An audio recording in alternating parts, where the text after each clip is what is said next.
16 months before Floridians make history by electing count 'em, five new statewide leaders, a new Sachs Mason-Dixon poll shows this: nothing is decided. And while Governor Charlie Crist enjoys a comfortable lead for the GOP nomination and in the general election for the U.S. Senate, his rival, former House Speaker Marco Rubio, enjoys some comfortable progress.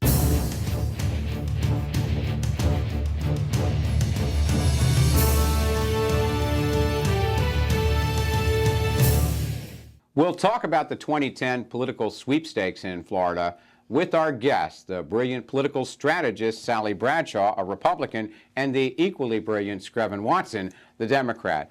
Okay, the Mason-Dixon Sachs poll shows that in the U.S. Senate race, Governor Charlie Crist has these leads in a primary matchup against former Speaker Rubio and against either Democrat so far. But let's pull the veil back on the numbers. What do you really see, Sally? Well, the news out of the Sachs Mason-Dixon poll is that there's essentially no new news out of the Sachs Mason-Dixon poll. This is a very consistent poll with what we saw a month ago, both in the Senate race and in the governor's race.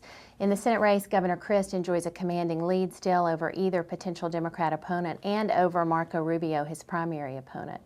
What's interesting in that primary race, obviously, is that Rubio is not as well known as the governor. He's known by about 50% of Republican voters.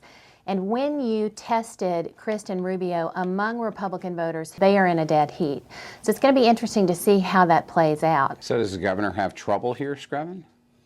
Well, I think it's interesting. I think on the governor's numbers dropped a little bit and his negatives went up, but we also saw McCollum's negatives go up. We saw Sink's negatives go up. What it tells me is the Floridians, the voters right now, are a little peeved at elected officials. And if you did a right direction, wrong direction question, I think you would see people feeling like maybe the state's going in the wrong direction and they're blaming everybody. Well, but we just ended a fundraising quarter, and for either Democrat who hopes to run against Charlie Crist or Marco Rubio, and for Rubio, the challenge is plentiful to raise a lot of money. No question. I mean, the quarter ends, today, and I think that's the next campaign for all these races. The Senate race, the governor's race, and the down ballot is who's raising the money, how much are they raising, are they outdistancing their opponents? That's really the next campaign we see is tomorrow and as they report. Yeah, this is where the rubber meets the road for all of these candidates, and particularly on the Republican side, you have an interesting contest because Rubio has to raise money to be competitive with Crist in the long run. But he doesn't have to raise the same amount of money as Governor Crist. Everyone expects Crist to do extremely well. He's an incredible fundraiser, and we expect him to do what he's always done. The question is, where does Rubio end up? But does he need as much as Charlie Crist? And probably not. So how important potentially is a debate in the Republican primary for Marco Rubio? Well, it could be very important because obviously his positions on issues are different from Governor Crist in some areas that matter to Republican voters.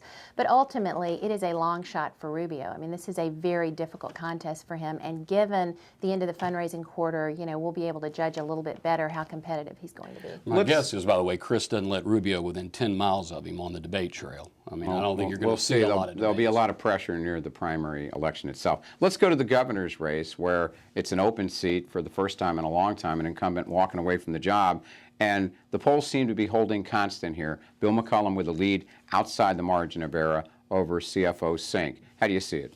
It's Sally said earlier, I think it's the same we saw in May. The numbers haven't moved at all. I think it's a 6-point lead for McCollum, but if you look at it, I'm going to be a broken record here, Sally. People know McCollum. He's run 20-something times, 13 times. 13% of the people, only 13% didn't know him, where with her it was 50%. So I'm going to be a broken record here. Nobody knows Sink. Some of the women, there's only a 2-point margin. Half the people probably think Alex Sink's a man. So, I mean, as we get longer into this, I think what we're going to find is those numbers are going to change.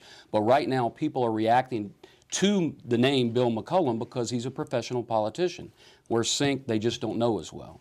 It's not exactly accurate to say no one knows Alex Sink. 60+% of the voters know Alex Sink. 80+% of the voters know Bill McCollum. They're both in the same boat. I mean, they've run statewide, but they haven't run for governor. They haven't run for the U.S. Senate. And again, in addition to maintaining a solid 6 percentage point lead, which is what we saw last month in Mason-Dixon, we've seen it in Rasmussen recently. He is carrying independents handily. He is carrying more Democrats than she is carrying Republicans. He's dead even among women. So there's continue to be some really strong signs for Bill McCollum in this race. And what about Republican Senator Paula Dockery or this largely unknown Michael Arth? Their names appearing as possible contenders for respective nominations. Any factor at all? I don't think it's a factor. If anything, on the Republican side, it shows that McCollum really is the choice of Republicans. Republicans are increasingly comfortable with Bill McCollum as their choice for the nominee. He destroys her in a primary head-to-head, and so I don't think she's a factor. Even though I did find it interesting when you polled just the Republicans in that Dockery matchup, 50% of the people on McCollum were neutral. They didn't have him favorable and unfavorable. They just had him ranked neutral. So Well, I didn't think that was a great sign. He's beating her handily and obviously maintaining a lead among all voters, which we saw last month. So if you had a choice between being Paula Dockery, Alex Zink, or Bill McCollum in these matchups, you'd want to be Bill McCollum. Oh, I'd want to be Alex Zink. Okay, I'll get back to you both on that. Let's go to the Attorney General's race, where we've got interesting fields here with announced and unannounced candidates. On the Democrat side, it's all bunched up, and if former State Senator Rod Smith gets in, he kind of vaults to the head of a very tight pack. Yeah, I mean, again, Ron, it's 66% were undecided. That is really, these down ballot races are going to be about money. I mean, I hate to say it, you know, the endorsements are important in some level, but the further you get down this ballot, it's going to be about who raises the money, who runs a lean, mean campaign, communicates with the voters in a way that's effective. That's what this race is about. Well, Sally, if Lieutenant Governor Jeff Kottkamp gets in on the Republican side of AG, the poll shows that basically he's not got a big number right now. Well, I'd agree with Screven that it is very early in these down ballot races. Most, if not all, of these candidates are complete unknowns in anything beyond the governor's race, the U.S. Senate race. I don't think Kottkamp will be the only Republican, to emerge in the AG race. In fact, a new name is circulating this week, Holly Benson, who is Governor Chris' secretary at the Agency for Healthcare Administration. She's been his secretary for Business and Professional Regulation, and also a legislator from Pensacola. She is a University of Florida educated attorney. She's a bright, articulate young woman, and a lot of people are looking to her as a potential opponent for Kottkamp in that race. And with legislative and executive experience, she could be formidable. Well, finally, let's go to the CFO race, where really the only name you can talk about much here is Senate President Jeff Atwater. How's he doing? He's doing well for this point in the race. Again, as we said, it is very early. The primary is in August of 2010, more than a year away, with the general election in November. Again, Screven mentioned the first primary, and that's really fundraising. And so those who are better known, like Atwater, who served as Senate President, will probably do better in bringing in funds to get themselves known statewide. And I think fundraising is very important to all these candidates down the ballot.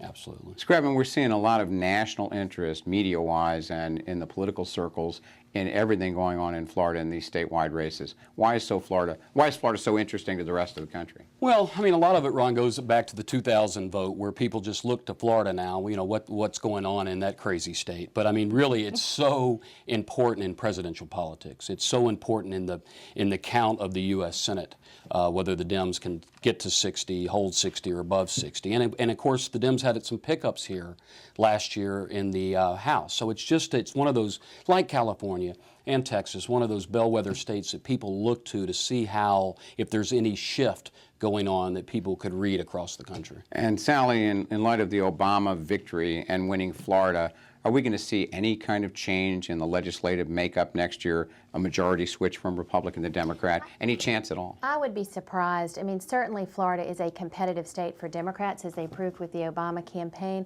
You have to remember, Democrats outnumber Republicans in the state. They hold at least a 6 percentage point advantage on registration, and yet we were able to hold the legislature at a time when Obama won Florida. And these numbers in the Sachs Mason-Dixon poll show you that in a state where there's probably a wrong track environment, we still see Republicans leading in all the top races. Although you look good in blue. Next time I have to wear red. If you like. Try me for a second, Ron. Screven, a final thought? Well, again, I think this is, as Sally started out saying, these numbers are probably, as we move through kind of the doldrums of the summer, in '09 are probably going to see the same as we move into the fall and winter of next year. I think you'll start seeing whether some of these candidates are getting traction both on the financial end and the political end. Well, I want to thank you, Sally Bradshaw and Screven Watson. We'll be back with another Mason-Dixon line the next time there's a reason to go on the field with a new poll or there's some major development. Hope all your candidates are gaining steam. Thanks for joining us. Till next time.